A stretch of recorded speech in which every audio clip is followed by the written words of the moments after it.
오늘은 현실의 뿌리박은 영성 다윗 8번째 이야기입니다. 중년의 남성들이 즐겨보는 TV 프로그램 중에 뭐가 있는지 아세요? 인기 있는 TV 프로그램 중에서요? 그죠. 왜 아시네요. 나는 자연인이다. 그거를 그렇게 중년의 남성분들이 많이 본대요. 근데 그거를 볼 때가 되면 한 가지 좀 걱정이 든대요. 이 남자가 퇴직하려고 그러나? 은퇴하려고 그러나? 그런 걱정들을 한다고 합니다. 근데 그런 영상을 보다 보면 대부분이 이제 그 오지에 가서 혼자 생활을 하는 거잖아요. 남들도 오지 않는. 근데 그 사연을 들어보면은 많은 사람들이 과거에 굉장히 잘 나가던 시절이 있었던 사람들이 되게 많더라고요.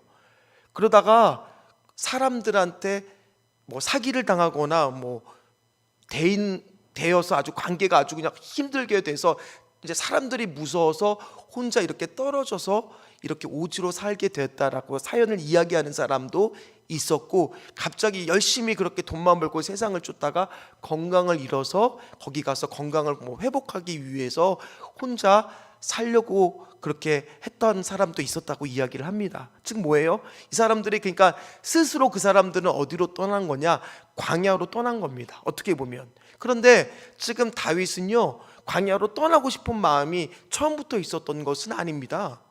지난 시간에 기브아라고 하는 곳에서 사울 궁전에서 또 그 근처에서 나름대로 안락하고 편안한 삶들을 잘 살아가고 있었습니다. 왜냐하면 이제 골리앗을 죽였고 영웅 대접을 받았고 장군이 되었고 왕의 사위까지 하나하나 단계를 밟아가면서 그의 삶 속에서는 나름대로 성공의 가도들을 달리고 있었어요. 그런데 18장 19장에서 우리가 뭐라고 그랬냐면 사울이 다윗을 몇 번이나 죽이려고 그 2장 속에서도 그랬다 그랬어요. 5번이나 죽이려다 보니까 어거지로 어쩔 수 없이 그곳을 벗어나서 광야로 가서 이제 도망자 신세로 살아가는 게 다윗입니다. 그런데 다윗이요, 왕이 됐을 때 나이가 30세예요. 근데 쫓기는 때가 한 10년 정도 된다고 합니다. 그러니까 다윗의 20대는 지금 다 뭘로 보내고 있는 거예요? 제일 인생에서의 황금기, 제일 멋진 시기, 그 시기를 지금 뭘로 보내고 있는 거예요? 도망자로 보내고 있는 거예요. 어떻게 보면 요즘 청춘들도 그렇잖아요.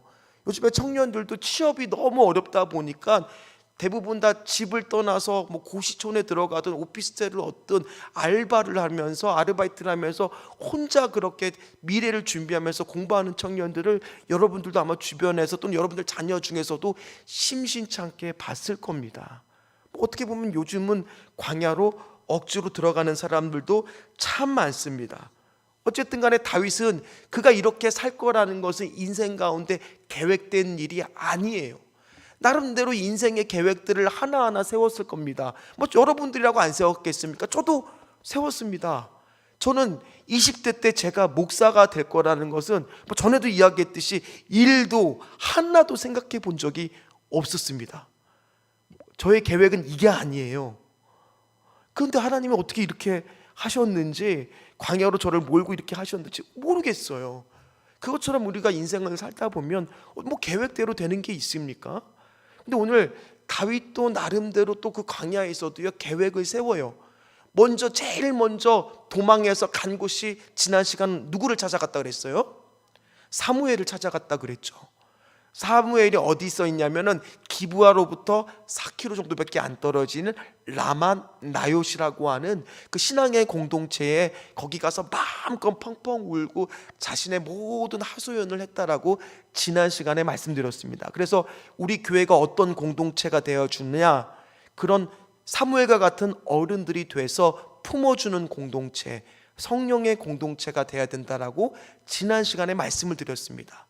그리고 나서 이제 거기에 누가 또 찾아와요? 사울의 전령이 3번이나 오고 사울이 진짜 왔기 때문에 거기서도 더 이상 머물 수가 없는 거예요. 자, 지도를 보겠습니다. 방송실에서 혹시 제가 보낸 지도가 있나요? 네, 지도를 보면 자, 기브아 위에 라마가 보이죠? 그 사해 쪽으로 보면 또 뭐가 보여요?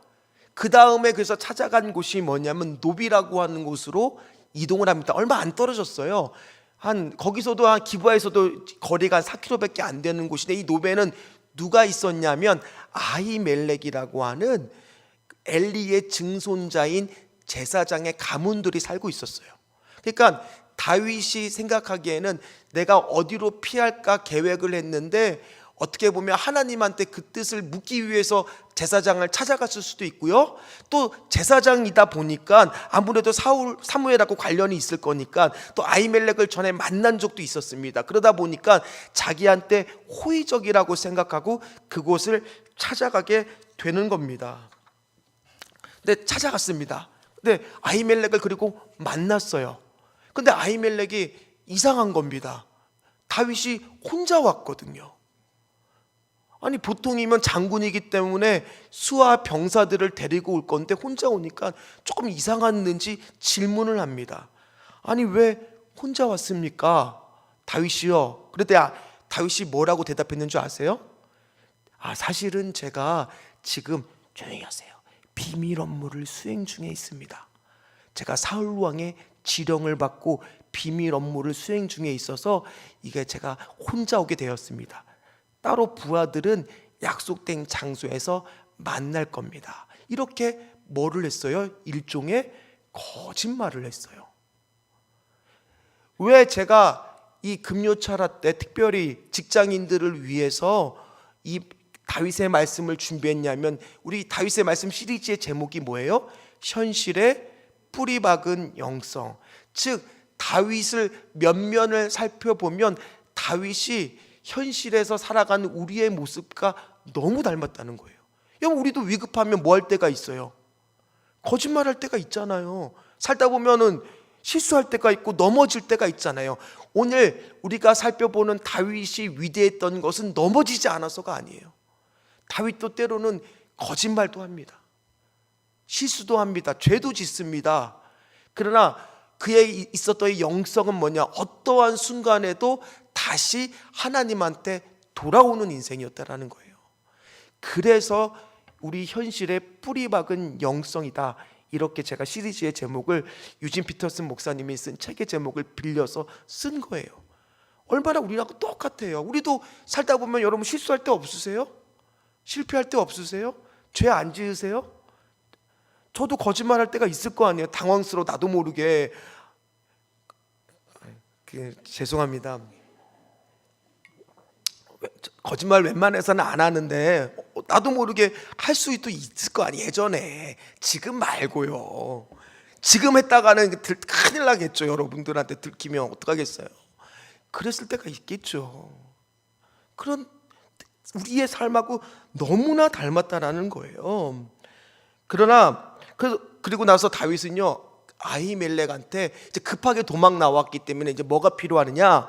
식량이 필요했을 겁니다. 무기가 필요했어요. 그래서 두 가지를 요구하는 거예요. 혹시 먹을 것이 좀 남았느냐? 그랬더니 아히멜렉이 뭐를 주냐? 당장에 먹을 것은 없고 진설병이라고 하는 떡이 있다. 그 떡은 거룩한 떡인데 원래 이 떡은 제사장만 먹을 수가 있거든요. 다윗은 먹을 수가 없어요. 그런데도 오늘 그것을 흔쾌히 다윗한테 내어줍니다. 그리고 무기가 없느냐 물었더니만 예전에 골리앗을 무찔렀다고 와서 골리앗의 뺏은 칼이 마침 거기에 보관되어 있었어요. 그래서 다윗이 먹고 그 무기까지 획득을 합니다. 그런데 그 장면에서 뭐가 있었느냐? 오늘 4절 말씀입니다. 그 앞절의 4절 말씀 같이 읽도록 하겠습니다. 제사장이 다윗에게 대답하여 이르되 보통 떡은 내 수중에 없으나 거룩한 떡은 있나니 그 소년들이 여자를 가까이만 하지 아니하였으면 주리라 하는지라. 아멘. 홀로 단신으로 도망 나왔지만 그를 추종하는 일부 무리들이 곧 뒤를 따라올 겁니다. 그래서 그들까지도 배부르게 먹일 수 있도록 그 진설병을 줄 거다라고 아히멜렉이 허락을 합니다. 근데 그 장면을 하나하나 다 봐왔던 인물이 있었어요. 그 인물이 누구냐? 도액이라고 하는 인물입니다. 오늘 7절 말씀입니다. 같이 읽도록 하겠습니다. 7절입니다. 그날에 사울의 신하 한 사람이 여호와 앞에 머물러 있었는데 그는 도액이라 이름하는 에돔 사람이요 사울의 목자장이었더라. 아멘. 지금 여러분 딱 예상이 좀 되지 않으세요? 지금 거기에 하필이면 누구의 사람이 있는 거예요? 사울의 사람. 그럼 이게 나중에 분명히 이게 이 광경을 다 봤기 때문에 무슨 일이 생기겠죠. 실제로 도액이라고 하는 사람은 나중에 이 사실을 사울한테 밀고를 합니다. 그래서 사울 왕이 화가 나서 이 다음 22장에 보면 아히멜렉이랑 다 잡아들입니다. 그리고 물어봅니다. 어떻게 하다가 그렇게 했느냐? 근데 아히멜렉은 모르고 한 일이었어요. 누가 거짓말해서? 다윗이 거짓말해서. 그래서 나도 모르게 그리고 정확하게 팩트를 이야기합니다. 왕의 사이지 않고 왕의 충신스러운 부하 아닙니까? 그래서 좋습니다. 그런데도 사울이 악령이 지배다 보니까 이 아히멜렉을 비롯한 노베 제사장 85명을 다 죽이고 말아요. 그리고 한 명이 살아남게 됩니다. 그의 아들만 살아남게 되는 끔찍한 일이 벌어집니다. 누구 때문에? 그거를 빌미를 제공한 사람 중에 하나가 누구예요? 결정적인 다윗이 거짓말했기 때문에. 나중에 그것을 또 다윗은 크게 통감을 합니다. 어쨌든 간에 거기서 그것을 취득하고 나서 도액을 또 만났잖아요. 그럼 거기도 머무를 수가 있어요, 없어요? 놉도 당연히 머물면 안 되죠. 도액이 가서 사울 사람인데 이야기할 거 아니에요. 그래서 생각을 했습니다. 또 계획을 세웁니다. 이제는 어디로 갈까? 조금 오래 머물고 싶은데 도저히 사울의 손길이 미치지 않는 곳 어디가 있을까 생각한 곳이, 지도 한 번 더 보세요. 지도 한 번만 더 보여주세요. 지도 한 번만 더 보여주세요. 네, 지도를 보면 이쪽에 쭉 가면 가드라고 하는 데 있죠. 그 전까지는 기브아에서 라마에서 놉까지 근거리만 움직였다면 이제는 굉장히 먼 거리로 가서 블레셋 땅에 있는 가드라는 곳까지 가게 됩니다. 거기 가면은 설마 사울의 손은 절대로 미치지 않겠지라는 계획을 세워서 그곳으로 가게 됩니다. 그런데 그곳은 누구 땅이라고요? 블레셋 땅이에요. 그런데 생각을 했죠. 이제 좀 시간이 흘렀으니까 설마 사람들이 나를 알아보지 못하겠지, 알아보지 않겠지라는 마음으로 갑니다. 그런데 가자마자 다윗을 알아보는 사람이 있어버린 거예요. 그래 이렇게 계획을 했는데 계획대로 되는 게 하나도 없는 거예요. 가면은 설마 나를 알아보는 사람이 없겠지 했는데 알아보는 사람이 있을 뿐도, 아마 그게 골리앗의 칼을 차고 있어서 알아봤는지 아니면 워낙 골리앗을 죽였을 때 워낙 다윗의 얼굴이 다 기억을 했는지 모르겠지만 가자마자 그의 신하 아기스라고 하는 그 가드왕의 신하들한테 붙잡히고 맙니다. 오늘 11절 말씀입니다. 같이 읽도록 하겠습니다. 아기스의 신하들이 아기스에게 말하되 이는 그 땅의 왕 다윗이 아니니까 무리가 춤추며 이 사람의 일로 노래하며 이르되 사울이 죽인 자는 천천히요 다윗은 만만히로다 하지 아연가 한지라. 아멘. 오늘 말씀을 보니까요 좀 특이한 점이 있어요. 뭐가 특이하느냐? 지금 이스라엘의 왕은 원래 누구예요? 사울입니다. 근데 오늘 여러분들의 11절 말씀을 읽었지만은 누구를 지금 왕인 것처럼 이야기를 합니까? 다윗을 왕이라고 이야기합니다. 그 땅의 왕 다윗이 아니느냐? 이건 이상하지 않습니까? 분명히 기름 부음을 받은 것은 지금 다윗과 베들레헴에 있는 다윗의 가족들 일부하고 장로들하고 사무엘밖에 모르는데 지금 이 사람들이 그것을 어떻게 알고 왕이라고 하겠습니까? 대단한 거 아니에요? 심지어 오늘 다윗이 잊고 있었던 그 노래 있잖아요. 사울이 죽인 자는 천천히요 다윗이 죽인 자는 만만이다. 그거를 또 들려주는 거예요. 어떻게 이 사람들이 그것까지 알고 있었냐 말입니까? 그때 이 다윗이요 그때 그 심정, 붙잡혔을 때의 심정을 노래한 시편이 있습니다. 한번 우리 시편을 좀 찾아볼까? 성경책을 56편을 한번 찾아보세요. 시편 56편입니다. 시편 56편. 그 시편 56편을 보면요 표제에 뭐라고 되어 있냐면 다윗이 가드에서 블레셋 인게 잡혀 있을 때라고 되어 있을 겁니다. 그러니까 그때 지은 시라는 거죠. 그때 심정을 노래한 거라는 거죠. 그런데 뭐라고 되어 있느냐면 제가 조금만 읽어드리면 이렇습니다. 하나님이여 내게 은혜를 베푸소서. 사람이 나를 삼키려고 종일치며 압제하나이다. 내 원수가 종일 나를 삼키려 하며 나를 교만하게 치는 자들이 맞사오니 내가 두려워하는 날에는 내가 주를 의지하리라. 지금 다윗이 잡혔으니까 마음이 어떻다는 거예요? 좀 은혜를 베풀어 달라고. 실제의 속마음은 지금 두려워요, 안 두려워요? 두렵다는 얘기예요, 안 두렵다는 얘기예요? 두렵다는 얘기예요. 심지어 중간에 보면 어떤 표현이 있냐? 나의 유리함을 주께서 계수하셨사오니 나의 눈물을 주의 병에 담으소서. 이것이 주의 책에 기록되지 아니하였나이까? 라고 이야기할 정도로 지금 눈물이 나는 상황이라는 겁니다. 두렵다는 겁니다. 잡혔으니까 이제 어떻게 되기가 딱 쉬워요? 목숨을, 왜냐하면 지금 다윗은 일종의 현상수배범이에요. 아니 골리앗의 입장, 나라인 가드의 입장에서는 다윗은 지금 현상수배범이나 똑같죠. 1급 현상수배범이, 잡히기만 하면 그냥 단칼에 죽일 적이죠.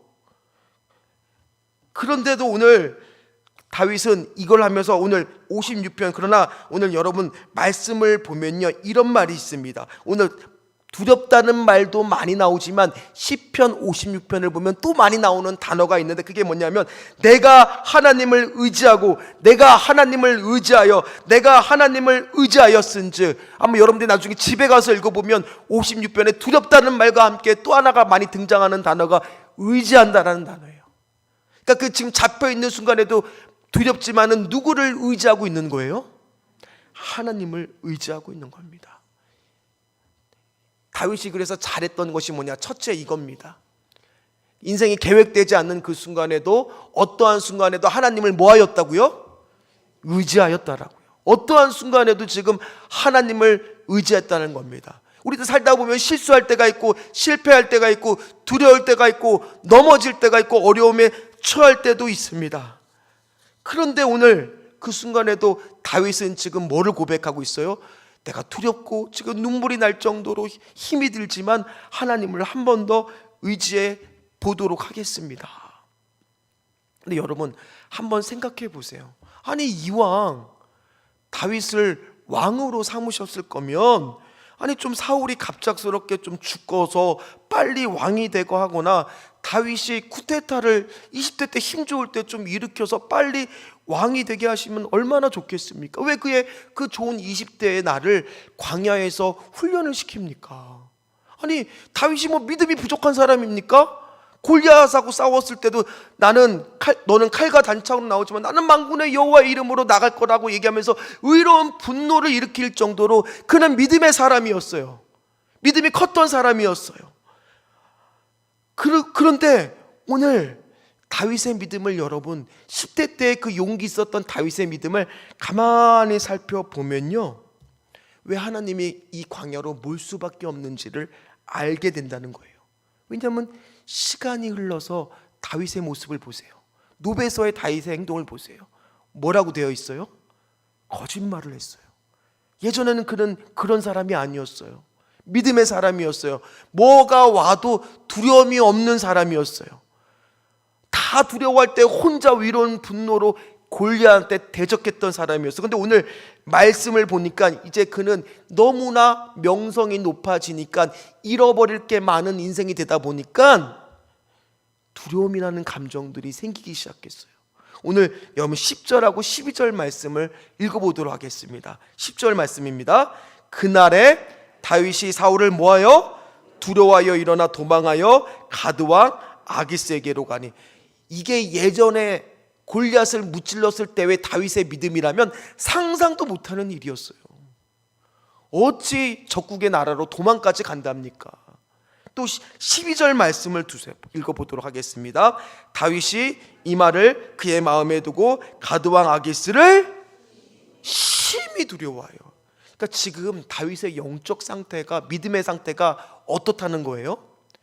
10대 때 그때 골리앗을 무찔렀을 때 한참 좋았을 때보다 지금 많이 떨어져 있다는 얘기예요. 그때의 용기와 믿음은 다 사라져 버렸어요. 그래서 현실의 우리의 모습하고 너무 똑같다라는 거예요. 우리도 그렇잖아요. 믿음이 좋을 때가 있었어요. 그때는 뭐가 얘기만 나와도 그냥 아멘 아멘 확신이 생기고 될 것만 같았고, 나도 어디 가서도 누가 뭐라 그러면 의로운 분노로 하나님은 그런 분이 아니라라고 이야기할 수가 있었지만은, 어느 틈엔가 내가 믿음이 약해지고 나니까 누가 하나님에 대해서 뭐라고 얘기해도 내가 하나님이 안 믿는 척할 정도로 믿음이 떨어지고, 현실에서 거짓말도 하고 의기를 모면하기 위해서 두렵기도 하고 떨리기도 하고, 이렇게 믿음이 변질돼 버렸던 게 다윗이었다는 거예요. 그래서 다윗은 뭐가 필요했느냐? 다시 한번 광야 훈련을 통해서 믿음의 연단 과정이 필요했던 겁니다. 욥도 보세요. 당대의 의인이었고 믿음이 좋았다고는 하지만은 그에게서 하나님께서 여러 가지 것들을 다 빼앗고 나니까 그의 고백 안에는 하나님에 대한 많은 의문들이 생겼고 믿음이 약해졌지만은 결국 그 과정을 통과하고 나서 뭐라고 고백합니까? 욥기 23장 10절 말씀입니다. 우리가 너무나 잘 아는 말씀 같이 읽도록 하겠습니다. 나의 가는 길은 오직 그가 아시나니 그가 나를 단련하신 후에는 내가 순금, 또는 옛날에는 난 옛날 성경이 더 좋죠, 정금같이 나오게 될 거다라고 이야기를 하고 있잖아요. 그러니까 다윗도 지금 실제로 그의 믿음 안에 지금 무슨 과정이 필요하다는 걸 하나님은 아셨느냐? 그의 믿음이 많이 약해진 것을 알고, 두 번째입니다, 이 광야의 과정을 통해서 고난을 통해 정금 같은 믿음으로 되고 있다라는 거예요. 따라서 누구에게나 다 무슨 시간은 필요해요? 광야에서의 믿음의 훈련 시간은 필요한 것이라는 겁니다. 그런 과정을 겪어야 되는 겁니다. 가드왕 아기스는 다윗을 이용하기 위해서 살려줬는지 어떤지는 모르겠지만 어쨌든 간에 잡아옵니다. 잡아와서 이제 신문을 하려고 하는데 다윗이 어떤 행동을 합니까? 오늘 13절입니다. 우리 13절 말씀 같이 읽도록 하겠습니다. 그들 앞에서 그의 행동을 변하여 미친 채하고 대문짝에 그적거리며 침을 수염에 흘리매. 지금 다윗이요, 예상하지 못했던 행동을 하는 거예요. 스스로도 지금 순간 기질을 반해서 메소드 연기를 펼치는데, 무슨 연기로? 미친 연기로. 근데 어떻게 한대요? 막 이런 데를 막 긁고, 그 당시에는 수염이라는 것이 성스러운 거였습니다. 그래서 수염을 막 관리하고 예쁘게 하는 건데, 거기다 뭐 하고 있어요 지금? 예, 어떻게 보여드리기엔 그건 조금 힘드네요.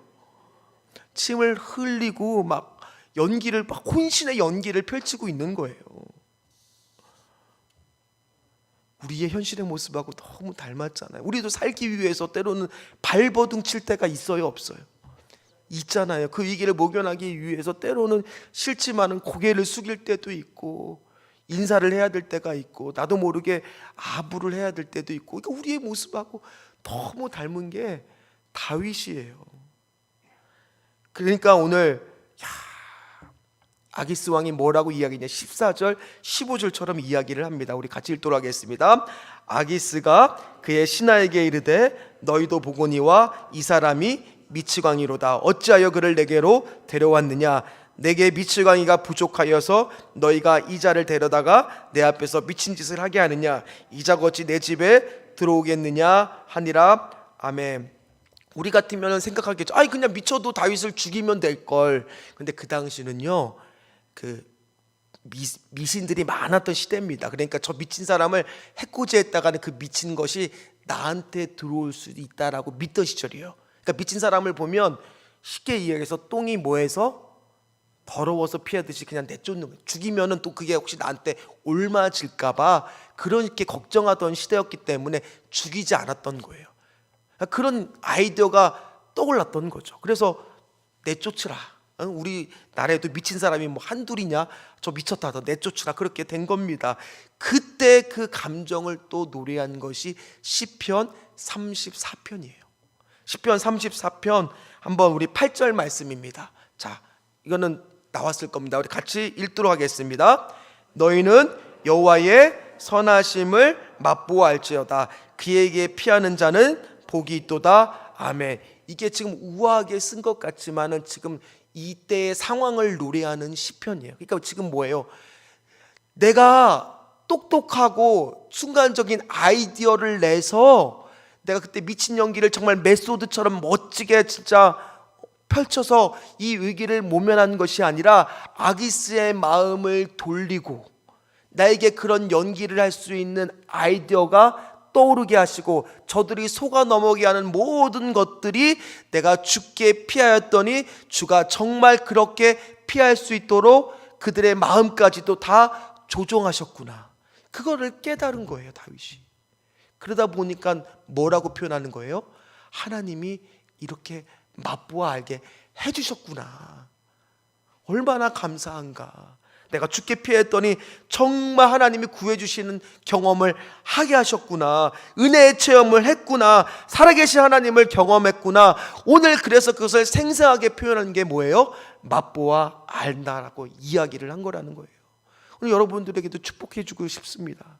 저와 여러분들도 하나님의 은혜의 맛을 매일매일 보시기를 주의 이름으로 축원합니다. 그래서 그는 뭐라고 동일하게 18절에서 고백을 어떻게 하느냐, 이렇게 고백합니다. 여호와는 같이 읽겠습니다. 마음이 상한 자를 가까이 하시고 충심으로 통회하는 자를 구원하시는 도다. 아멘. 하나님 그렇습니다. 내가 위기에 처했을 때 이 위기를 벗어날 수 있는 지혜를 주실 분도 하나님이요, 저들의 마음을 움직이게 하실 분도 하나님이요, 이 역사를 이루게 하실 분도 하나님입니다. 이거를 고백하면서 내가 하나님한테만 피하기만 하면 하나님이 반드시 그 은혜의 맛을 경험하게 하시는 분, 살아계시는 하나님, 그것들을 지금 고백하고 있는 거라는 겁니다. 혹시 여기 가운데에서도 지금 광야의 삶, 내가 원하지 않았어요. 원해서 광야의 삶을 살고 있는 사람이 몇 명이나 되겠습니까?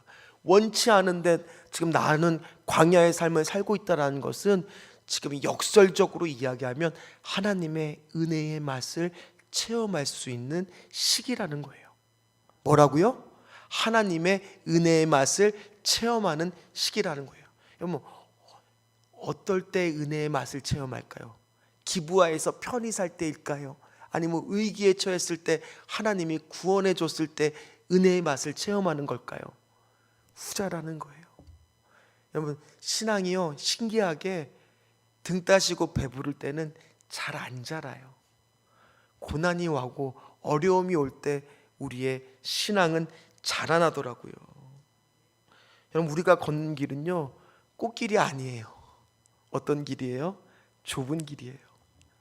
좁은 길이에요. 그러다 보니 때로는 어떤 일도 있어요. 고난도 있어요, 없어요? 있어요. 그러나 그 고난을 통해서 하나님은 반드시 어떻게 한다고요? 은혜의 맛을 알게 하신다고요. 이 가운데 고난의 길을 걷고 있다라면 지금 하나님의 은혜의 맛을 알게 하려고, 살아계신 하나님을 경험하게 하려고 주시는 과정이 될 줄 믿습니다.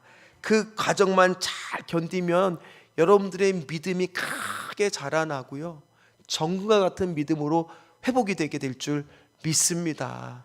오늘 저와 여러분들이 그렇게 되시기를 주의 이름으로 축원합니다. 말씀을 마무리하도록 하겠습니다.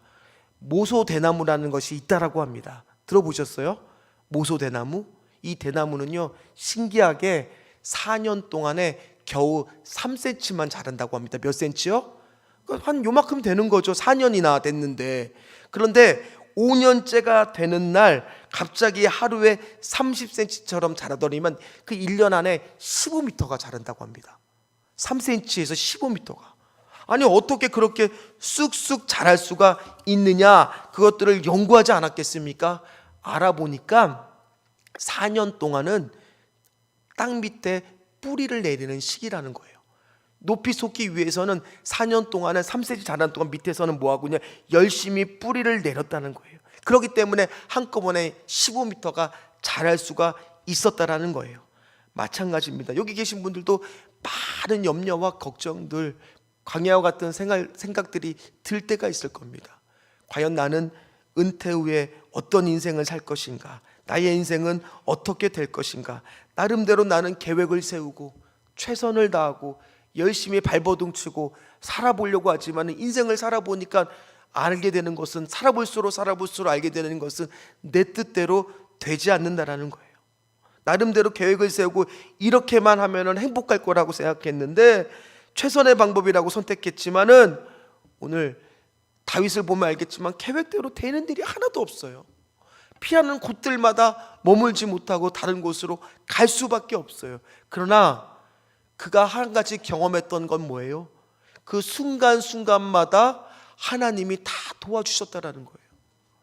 때로는 가드왕 자기를 죽이려고 했던 아기스의 마음을 돌려놓으시기도 하셨고, 순간적으로 내가 미친 전기를 하게끔 하셨고, 도액이라고 하는 사람을 만났지만 그 위기도 건너가게 하셨고, 아히멜렉이라고 하는 제사장을 통해서 칼을 얻고 먹을 것을 얻는 도움도 주셨고, 저는 그래서 지금 우리 신전주 교회와 우리 교회 모든 성도들이 어쩌면 지금 모소대나무 같은 인생을 살고 있는 것 같아요.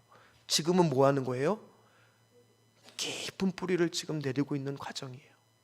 우리가 이 과정을 믿음으로 잘 견디고 믿음의 뿌리를 하나하나 견고하게 내리다 보면 이제 그 다음에는 뭐예요? 갑자기 30cm 하루에 우리가 믿음의 뿌리를 잘 내리고 견고하게 우리 교회를 세우다 보면 하루에 그냥 뭐 새 가족이 만 30명씩 오고 막 할렐루야. 그런 날이 오게 될 줄 누가 알겠습니까? 꿈꾸지 않으세요? 저는 꿈을 꾸고 있습니다. 하나님, 이 과정이 지금 우리가 정말 하나님이 우리 교회를 연단시키고 훈련시키는 과정이라면 이제 이 과정을 잘 지나고 나면 하나님께서는 반드시 전과 같은 믿음으로 우리 성도들을 만들어 주실 것이고 하루아침에 15m가 자라는 놀라운 믿음의 큰 믿음의 성장이 이루게 될 줄 믿습니다. 그러니까 우리가 할 일은 뭐예요? 포기하지 않는 거예요. 힘을 내는 거예요. 하나님이 은혜의 맛을 경험하게 해주신 것을 경험하면서 하루하루 그렇게 믿음으로 살아내는 거예요. 그랬을 때 하나님은 반드시 그 은혜 주시는 그 과정이 끝나면 축복의 시간도 오게 되게 될 줄 믿습니다. 믿습니다.